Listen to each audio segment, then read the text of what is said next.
요한복음 10장 21절에서 30절까지 교독합니다. 요한복음 10장 21절. 내가 찾은 성경이 다른가? 22절 봐요. 22절부터구나. 22절. 제가 22절 읽으면은 여러분 23절 읽어주시고 우리 30절까지 교독합시다. 예루살렘의 수전절이 이르니 때는 겨울이라. 예수께서 성전 안 솔로몬 행각에서 거니시니 유대인들이 애워싸고 이르되 당신이 언제까지나 우리 마음을 의욕하게 하려 하나이까? 그리스도이면 밝히 말씀하소서 하니 예수께서 대답하시되 내가 너희에게 말하였으되 믿지 아니하는도다. 내가 내 아버지의 이름으로 행하는 일들이 나를 증거하는 것이거늘 너희가 내 양이 아님으로 믿지 아니하는도다. 내 양은 내 음성을 들으며 나는 그들을 알며 그들은 나를 따르느니라. 내가 그들에게 영생을 주노니 영원히 멸망하지 아니할 것이요 또 그들은 내 손에서 빼앗을 자가 없느니라. 그들을 주신 내 아버지는 만물보다 크심에 아무도 아버지 손에서 빼앗을 수 없느니라. 30절 시작. 나와 아버지는 하나이니라 하신대. 자, 우리 예수님께서 수전절에 예루살렘의 수전절에 이르니 때는 겨울이라는데 예루살렘에 이른 이번이 6번째 임하시는 방문이에요. 6번째인데 여러분 여기 수전절이라 하는데 구약 성경에는 수전절이라는 절기가 없어요. 유월절, 맥추절, 오순절, 칠칠절, 그 다음에 장막절, 요 세 가지 절기를 지키라고 했는데 수전절은 없어요. 그럼 이 수전절에 대한 의미를 우리는 구약 성경에서 어떻게 생겼는가를 찾아보는데 다니엘서 8장 9절부터 14절까지 봅시다. 다니엘서 8장 9절에 그중 한 뿔에서 또 작은 뿔 하나가 나서 남쪽과 동쪽과 또 영화로운 땅을 향하여 심히 커지더니 그것이 하늘 군대에 미칠 만큼 커져서 그 군대와 별들 중에 몇을 땅에 떨어뜨리고 그것들을 짓밟고 또 스스로 높아져서 군대의 주제를 대적하며 그에게 매일 드리는 제사를 없애버렸고 그의 성소를 헐었으며 그의 악으로 말미암아 백성이 매일 드리는 제사가 넘긴 바 되었고 그것이 또 진리를 땅에 던지며 자의로 행하여 형통하였더라. 내가 들은즉 한 거룩한 이가 말하더니 다른 거룩한 이가 그 말하는 이에게 묻되 환상에 나타난 바 매일 드리는 제사와 망하게 하는 죄악에 대한 일과 성소와 백성이 내준 바 되며 짓밟힐 일이 어느 때까지 이를꼬 하며 그가 내게 이르되 2300주야까지니 그때에 성소가 정결하게 되리라 하였느니라 하는 예언이 요 말씀을 바탕에 되되 여기 한 뿔은 뭐냐? 이제 순양이 긴 뿔과 작은 뿔을 가지고 나타났는데 그 순염소가 나타나서 순염소가 뿔 하나가 굉장히 큰데 그 순양이 염소를 무찔러 버려뜨렸어요. 무찔러 버려뜨리고 그 다음에 이 숫양에게서 뿔이 4개가 쫙 나더니 갑자기 뿔 큰 게 뚝 부러지더니 뿔 4개가 콱 나는 거예요. 그게 바로 이 환상 중에 말하는 건데 그게 바로 여기서 9절에 그 중에 한 뿔에서 또 작은 뿔 하나가 나서 남쪽과 동쪽과 또 영화로운 땅을 향해 심히 커지는데 이 한 뿔이 누구냐? 알렉산더 대왕이에요. 헬라의 알렉산더 대왕인데 알렉산더 대왕이 메데파사 페르사를 확 완전히 무너뜨리고 10년 만에 온 세상을 다 정복을 해야잖아요. 그러니까 이 알렉산더가 막을 길이 없어서 그만큼 급속도하게 이 온 세계를 점령을 하는데, 참 알렉산더는요, 그 엄청 지혜로운 젊은 왕이, 그가 얼마나 지혜로웠냐면은 전쟁으로 나라를 빼앗는 게 아니에요. 어떻게 했냐, 정책을 헬라 문화, 헬라 정책을 썼는데, 헬라 정책으로 그 나라를 쳐들어가면은 그 나라에 대하여서 자기 군대들이 전혀 백성들에 대한 것을 절대 노략질하거나 여자를 겁탈하거나 남을 해치는 일을 전혀 못하겠어요. 만약에 그러면 그런 병사 아낌없이 죽여버렸어. 그러면서 뭐냐, 너희들이 전쟁에 가면은 아무 약탈도 하지 마라. 그러나 너희들이 전쟁에 한 수고는 내가 너희들이 약탈하는 것보다 몇십 배를 줄 거다. 그런 정책을 썼어요. 그래가지고 뭐하냐, 그 나라 왕궁에 쳐들어가면 그 왕궁에 있는 금은 보아 그 창고를 완전히 열고 자기 군사들에게 나눠줬어. 그러니까 군사들에게 나눠주니까 군사들이 쳐들어가도 그 나라에 대해서 절대 질서를 지켜주고 절대로 해를 끼치지 않으니까 백성들이 헬라 군대가 쳐들어온다 그러면 겁먹어요, 안 먹어요? 아, 우리 왕은 막 토지세도 걷고 막 세를 막 걷어나는데 이 헬라 군대가 쳐들어온 세금도 안 받아. 그리고는 그 왕궁에 있는 보물 같은 거 다 나눠주고서 평안의 정책을 하는 거야. 그러면서 어떤 정책을 했냐, 전에도 얘기했지만 저 운동 경기, 연극, 막 레슬링 막 이런 거로 해가지고 문화를 막 퍼뜨리니까, 아, 이제 다른 나라에서 뭐, 야, 헬라나서 빨리 우리나라 안 오나? 저 우리나라 저 나쁜 왕 좀 무너뜨리고 우리도 편하게 살아야 되는데, 그렇게 문화를 정책을 쓴 거예요. 그러니까 헬라 군대가 오기를 기다리는 거예요. 막 다른 나라에서. 왜? 세금도 안 걷지, 또 막 갖은 폭력을 안 행하지. 그러니까 다른 나라에서 막 기다리니까 더 저절로 헬라군이 가기만 하면 군인들도 안 싸우고 다 항복하고 막 받아들이는 거예요. 그러니까 10년 만에 온 세계를 다 정치할 수 있었던 것이지, 전쟁을 해가지고는 그렇게 할 수가 없어요. 그런데 그 알렉산더 대왕이 33살 때에 열병으로 죽어버렸어. 근데 아들 자녀들이 하나도 없어. 그러니까 그에 따르던 네 장군이 나라를 나눠 가진 거예요. 그 나라를 나눠 갖는 데서 셀루쿠스, 톨레미, 카산더, 리사마쿠스라는 네 왕이 나누어 갖는 가운데에 셀루쿠스가 북방 왕으로서 나누면서 실라쿠스가 죽고 안디아쿠스 에피파네스가 왕권을 이어받아 가지고 저 이집트하고 전쟁을 내려갔다가 전쟁에 이기지를 못하고 빈손으로 돌아오면서 약이 오르니까 예루살렘 유대 땅에 와가지고는 막 그 할례 받은 사람들 막 죽이고, 또 하나님의 성전에다가 제우스상을 섬기고 돼지 피를 막 뿌리고 막 그래가지고 가장 악행하는 것이 오늘 여기에 9절부터 14절까지 나오는 이 역사가 배경인 거예요.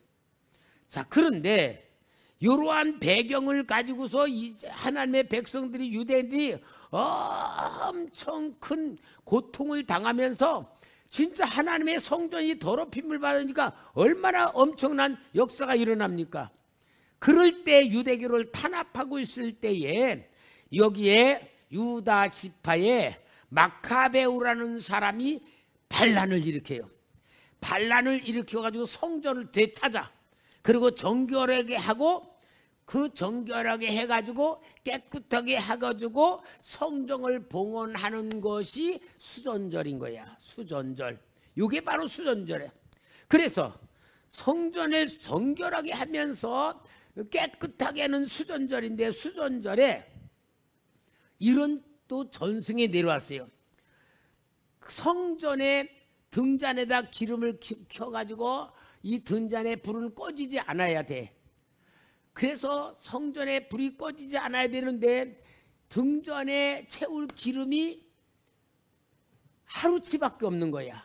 근데 그 기름을 만들려면은 한 7, 8일이 걸리는 거야. 그래서 성전 기름을 부어야 불이 안 꺼지는데 이 성전을 새롭게 만들면서 불을 피워가지고 진짜 하나님의 거룩한 성전을 비추게 하려는데 하루치밖에 이 기름이 남지 않아가지고 이 성전 불을 켰다가 꺼질 수밖에 없는 위기 속에 있는데 세상에 그 하루치 기름이 8일 동안 꺼지질 않았대. 그래가지고 기름을 넣어서 채워가지고 그 불이 꺼지지 않는 역사가 있어서 그래서 기념으로 유대인들은 성전의 촛대가 8개를 만드는 게 하나님의 기적으로 8일 동안 꺼지지 않았다고 해서 등잔을 8개를 만들어 가지고 성전의 거룩함을 지키는 것이 수전절이었던 거예요. 그러니까 이렇게 수전절 날에 예수님께서 예루살렘에 이제 했는데 유대인들이 성전 안에 솔로몬의 행각에 거니시는 예수님에게 유대인들이 이제 애워싼 거예요. 그리고 24절이 나오는 거예요. 유대인들이 애워싸고 이르되 당신이 언제까지나 우리 마음을 의욕하게 하려나이까? 그리스도면 밝히 말씀하소서. 그리스도면 밝히 말씀하소서. 아니 그러면은 여러분 지금 예수님은 계속 자신이 그리스도라고 말하잖아요. 내가 하나님 아버지 일을 하는 거다.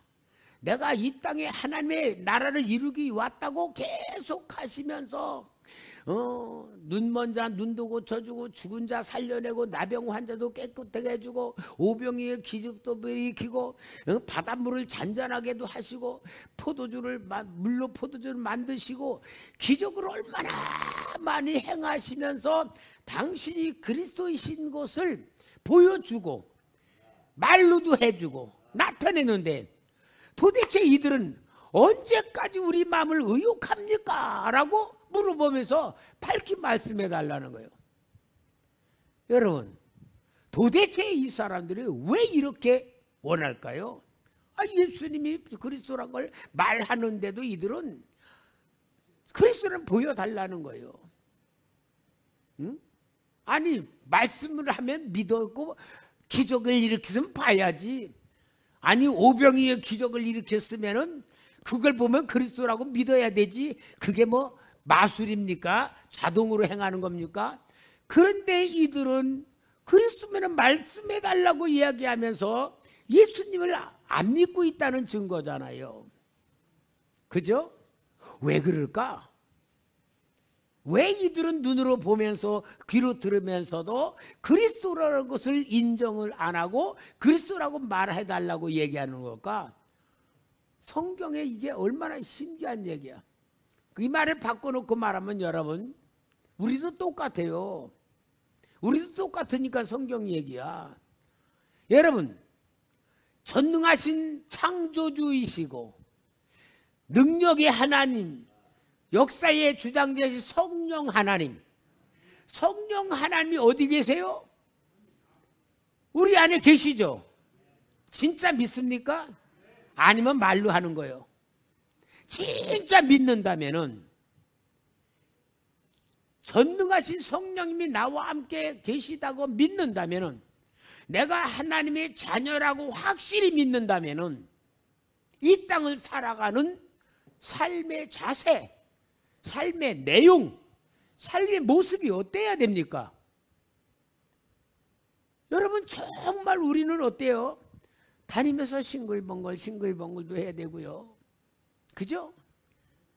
다 가다 넘어져도 할렐루야 그래야 되고 주머니 돈이 하나도 없어도 할렐루야 막 진짜 그래야 돼.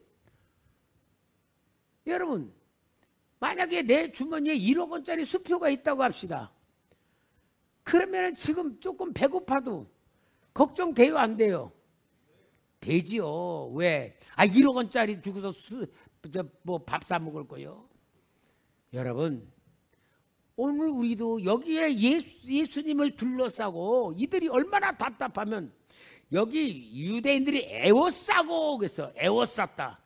애워쌌다는 말은 뭔가 주님에 대한 마음에 뭐가 좀 분노가 있거나 궁금증으로 화가 나 있거나 뭐 그런 표현이지 부드러운 표현이 아니잖아. 그러면서 말하게요. 언제까지 우리 마음을 의욕시킵니까? 밝히 좀 보여주시오. 이렇게 말하고 있을 때에 정말 왜 이들은 안 믿을까? 왜 예수님을 다시 요구하는 게 뭘까? 그게 오늘 우리의 내용과 똑같은 건데 여러분 지금 이들은 그리스도면은 밝히 말씀하소서라고 말하면서 말을 원하는 것이 아니고 이들은 그리스도라는 그림을 그려놓고 거기에 맞춰달라는 거예요. 맞춰달라. 그리스도라는 거 그들의 개념은 뭡니까? 다윗의 후손으로 오는 왕으로서 로마와 싸워서 독립을 이루고 다윗과 같이 왕국을 넓히고 온 나라가 독립해가지고 로마 나라로서 해방가지고 참된 왕국을 바라는 그리스도를 원하는 거예요. 한마디로 당신이 왕이라면 이 우리 나라를 왕으로 세워주시오. 그게 진짜 그리스도 아니요? 그 말과 같은 거예요.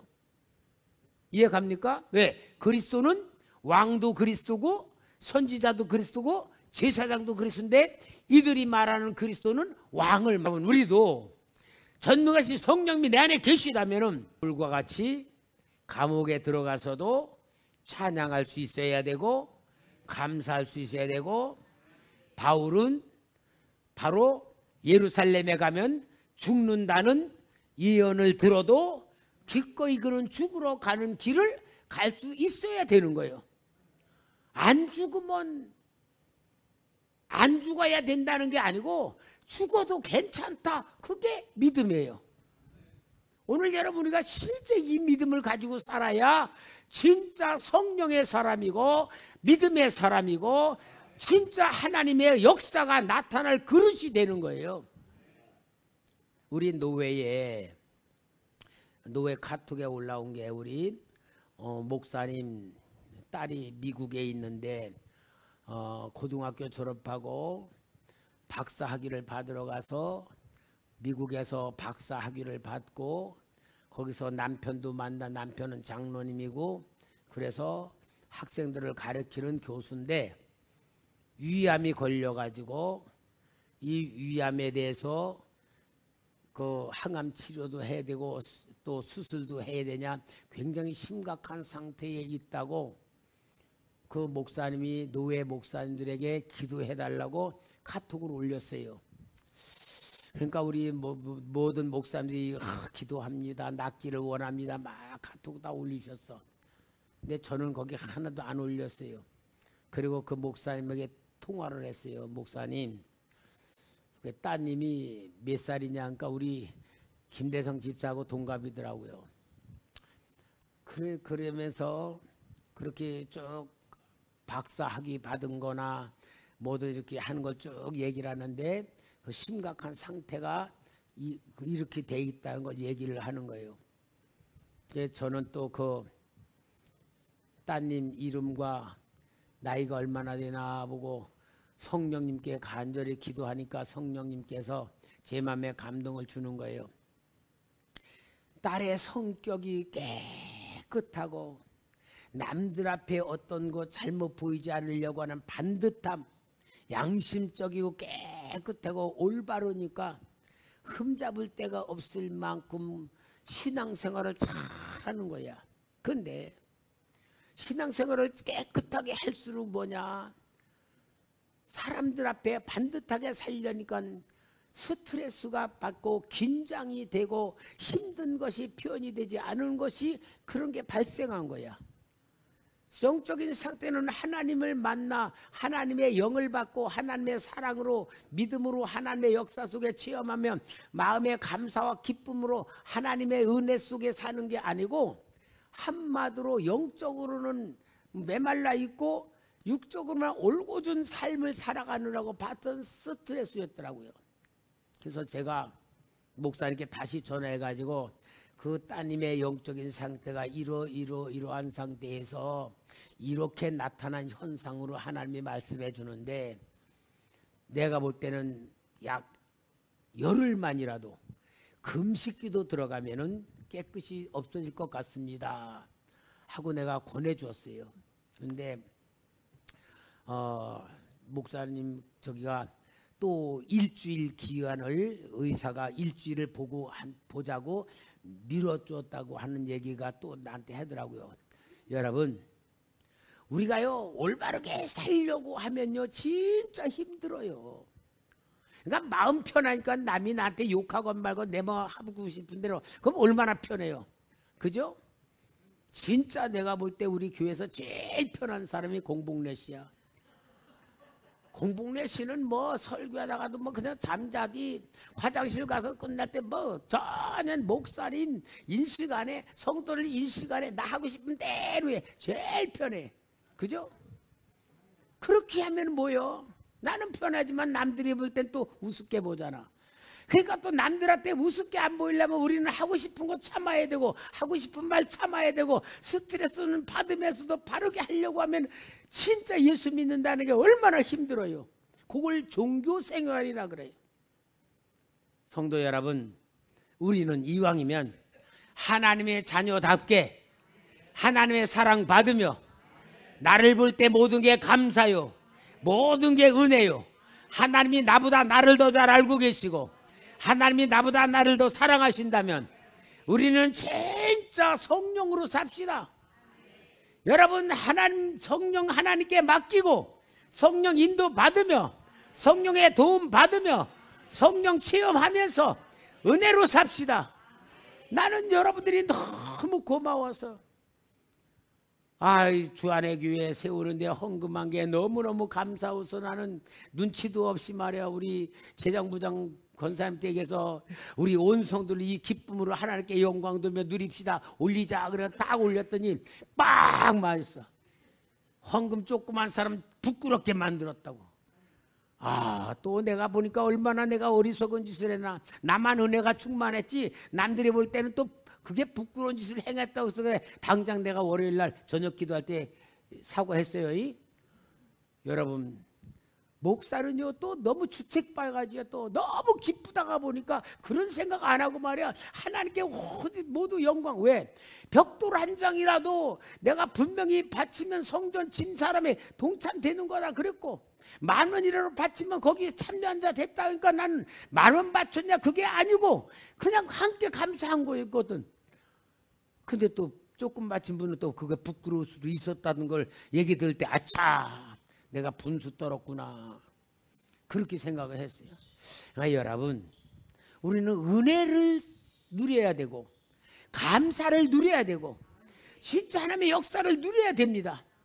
그러니까 여러분, 제가 어저께 우리 친구 목사님하고 통화를 하면서 내가 말이야 목사님 내가 뭐 철들면서 보니까 내가 목회를 하면서 철드니까 내가 아는 거로 사는 게 아니고 모르는 거로 살더라고. 그러면서 내가 30초 전만 알아도 교통사고 날 사람 없는 건데 우리는 아는 거로 산 줄 알았는데 내가 모르는 거로 살고 모르는 걸 산다고 느껴지니까 하나님의 은혜가 그렇게 크다. 그러니까 그 목사님이 김 목사님 굉장히 성숙해졌네 그러고 칭찬하더라고요.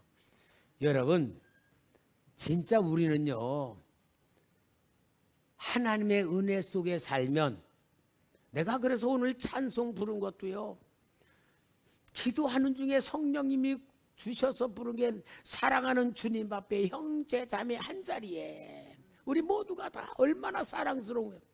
그다음에 하나님의 은혜로 있을 데 없는 자 찬송 부르면서 감격이 되죠. 그리고 예수가 거느리시니 그래서 제가 새 찬송 부르면서도 얼마나 감사가 되고 은혜가 되는지. 그러면 여러분, 우리가 은혜 속에서 성령님이 나를 진짜로 함께한다는 느끼려면요 하나만 하면 돼. 뭐냐? 내가 그려놓은 그림으로 세상 살지 말자. 내가 그려놓은 그림으로 하나님 그리면 안 됩니다. 내가 하나님 앞에 그림을 그리면 어떤 그림이냐? 하나님은 나에게 물질 축복해 주시는 분, 하나님은 내게 건강 주시는 분, 하나님은 나를 도와주시는 분, 내가 원하는 걸 해주시는 분, 이런 하나님이랑 그림을 그리고 있어. 물론 그게 잘못된 건 아니에요. 어린 아이는 그런 신앙으로 시작해요. 그러나 우리 초대교회 44년 정도 된 성도들이라면 우리는 뭐요? 내가 원하는 하나님이 아니고 하나님이 원하는 내가 돼야 되지. 아멘이요? 하나님이 원하는 내가 돼야지. 그게 진짜 내가 그린 그림이 없어지는 거고, 성령님이 나를 이끌어 가시고 성령님이 나와 동행하시고 성령이 나와 함께 하시는 걸 느끼고 깨달을 수 있는 방법이 그거예요. 그래서 여러분, 영적인 감각이 열려져야 된다는 걸 내가 얘기하는 거야. 그냥 다른 말로 영안이 열린다 그래. 근데 그거는 조금 좀 신비주의 같으니까, 영적 감각이 열려지면 하나님의 사랑이 느껴지고 하나님이 나와 동행하시고 하나님의 은혜가 보여지고 하나님의 사랑이 느껴지는 거예요. 그러니까 여기에 이 유대인들이 애워싸고 한번 예수님하고 단판 질려 그랬나 봐. 애워싸고 말해요. 당신이 언제까지 우리 마음을 미혹합니까? 그리스도면 밝혀 말씀하소서. 그럼 뭐냐? 그래, 내가 왕이다. 내가 로마와 싸우겠다. 로마에 독립시키겠다. 그렇게 요구하고 있는 거예요. 그러니 얼마나 답답합니까? 자, 25절 우리 같이 읽어볼까요? 25절 26 시작. 주께서 대답하시되 내가 너희에게 말하였으되 믿지 아니하는도다. 내가 내 아버지의 이름으로 행하는 일들이 나를 증거하는 것이거늘 너희가 내 양이 아니므로 믿지 아니하는도다. 그러니까 주님께서 지금 계속 말해 왔잖아요. 무슨 말이에요? 내가 아버지께서 보내신 일을 내가 한다. 이게 바로 아버지의 일이 뭐요? 메시아란 말이요, 그리스도란 말이요. 그래서 아버지의 뜻은 뭡니까? 하나님이 사랑하는 백성들에게 하나님의 사랑을 알게 만드는 것이 메시아의 사역이고 그리스도의 사역인 걸 주님은 계속 행하면서 했는데, 믿었다 안 믿었다?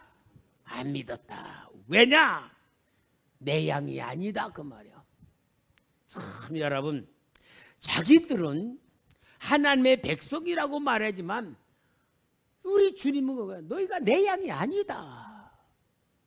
그러니까 여러분, 예수님의 양은 예수님을 알지요. 양도 예수님을 알고 예수님도 양을 알지요.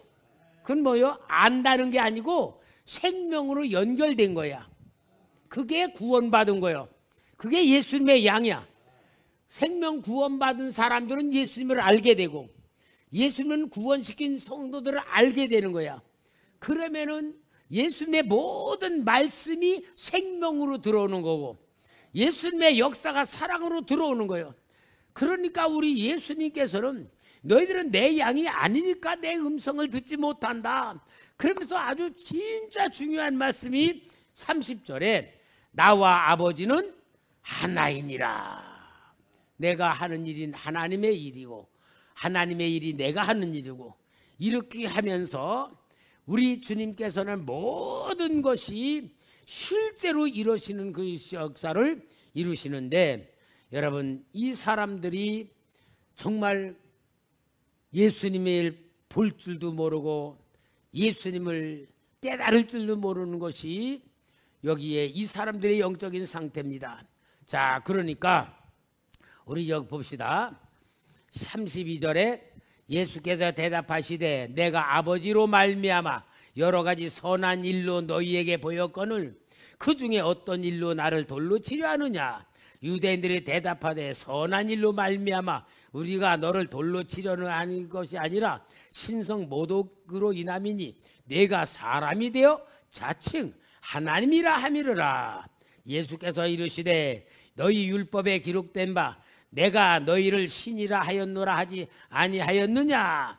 성경은 패하지 못하나니 하나님의 말씀을 받은 사람들은 신이라 하셨거든. 이 말이 무슨 말이냐면 시편 82편 6절의 말씀이요.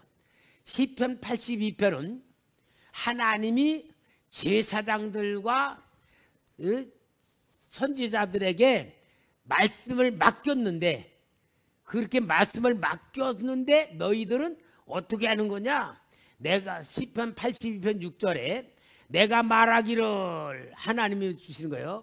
너희는 신들이며 다 지존자의 아들이라 하였으나 하나님의 말씀을 재판관, 말씀으로 재판하도록 신이라는 칭호를 줬는데, 이 말씀을 예수님이 하는 거예요.